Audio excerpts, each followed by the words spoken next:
आपका बहुत बहुत शुक्रिया इस शॉर्ट नोटिस पर इस पीसी के लिए आप लोग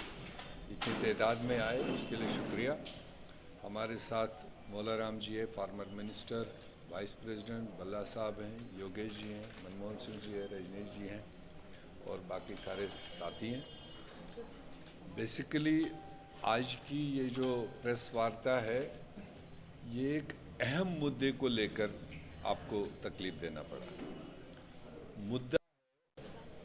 जैसे आप जानते हैं कि 2020 और 2021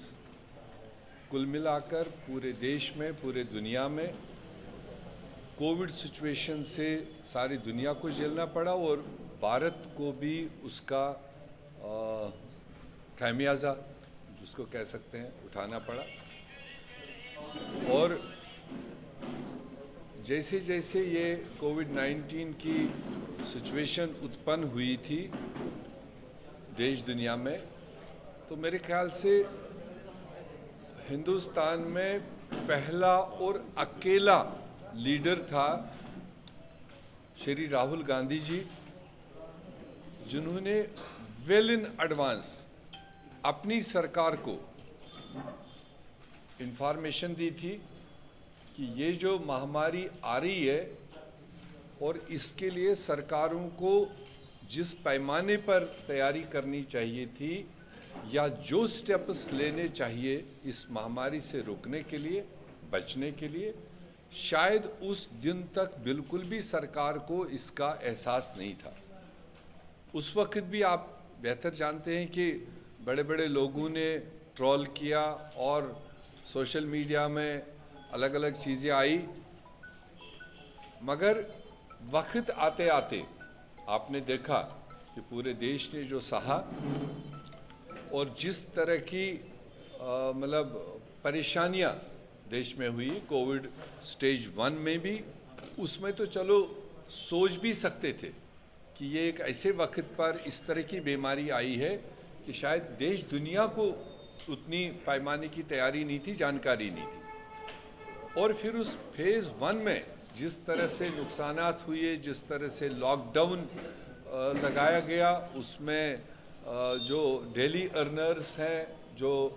कारोबारी लोग हैं, उनको किस किस पैमाने का नुकसान उठाना पड़ा, वो सारा आपके सामने है। मगर जब फेज़ 1 गुजर गया तो फेज़ 2 ने फिर जब सिर निकाला, उस वक्त कम से कम पूरा देश, एक फिर खतरात पूरे दुनिया में आ रहे हैं कि थर्ड वेव का भी मतलब कहीं कहीं देखा गया और वो कहते हैं बड़े पैमाने पर होगा। अगर थर्ड वेव आया तो फर्स्ट और सेकंड से ज़्यादा स्पीड में आएगा। तो ऐसे में देश को फिर हम कह रहे हैं, अगर फर्स्ट में नेग्लिजेंस हुई, सेकंड में नेग्लिजेंस, थर्ड की तो तैयारी करनी ही चाहिए, बजाय इसके कि प्राइम मिनिस्टर के घर बनने में 20-20 हज़ार रुपये लगाए, 20-20 हज़ार करोड़ लगाए जाएं, जहाज़ खरीदने में 10 हज़ार करोड़ लगाए जाएं और जो पेट्रोल, डीजल और दूसरी चीज़ों में कमाई है 20-20 लाख करोड़ रुपए, वो अपने यार दोस्तों को देने के बजाय वो पैसा जो देश के गरीबों के जेबों से लूटा जा रहा है, जो आज भी पेट्रोल, डीजल और गैस में इंटरनेशनल मार्केट के मुताबिक कम से कम 30-30, 35-35 रुपये सेंट्रल सरकार हमसे लूट रही है, वो जो पैसा है वो वेलफेयर काम में आना चाहिए, वो अडानी और अंबानी के जेब में नहीं जाना चाहिए। यही तो देश एक्सपेक्ट कर रहा है,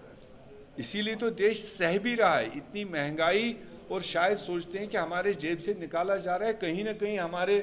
इमरजेंसीज में काम आएगा, हमारे हॉस्पिटल तैयार हो जाएंगे, हमारी दवाइयाँ तैयार हो जाएंगे, हम उन चीज़ों की तैयारी करें जो खतरात हमारे सामने आ रहे हैं। मगर खाली रिव्यू मीटिंग लेने से तो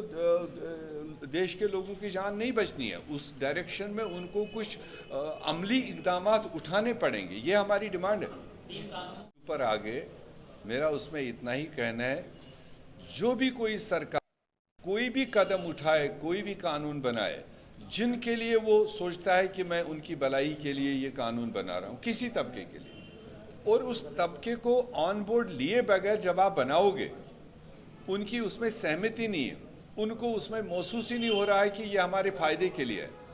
तो रिवोल्ट तो होंगे, एहतिजाज होंगे।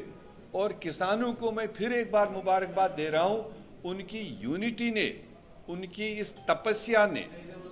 चाहे धूप में हो, चाहे सर्दी में हो, चाहे किन किन हालात में गाड़ियों से कुचले भी जाते हैं, और उसके बावजूद वो टस से मस नहीं हुए, और जिसकी वजह से इतनी मतलब अपने आप को जो कहती थी कि मैं बहुत ही बड़ी संख्या के साथ सरकार में आया हूँ, उसको अल्टीमेटली झुकना पड़ा। और जब तक न किसानों के सारे इश्यूज, अब जब मामला उठा ही है, ये मामला खाली 3 कानून का नहीं है, एमएसपी का मामला है, और 2022 में डबल इनकम की एश्योरेंस है। अब तो 2022 आने में कुल मिलाकर 40 दिन बाकी है, 35 ही दिन है। तो 35 दिन के बाद हम भी देखेंगे देश के किन किसानों को डबल इनकम हो गई। जो लाख रुपए कमाता था उसके जेब में हो सकता है जनवरी में 2 लाख रुपए आ जाएं। हम तो उस पर भी नजर रखे हुए। जब देश में पहली वेव की शुरुआत हुई थी तो जनता अवेयर नहीं थी इस बीमारी से। जम्मू कश्मीर की अगर बात हो, मेडिकल कॉलेज की अगर बात हो, तो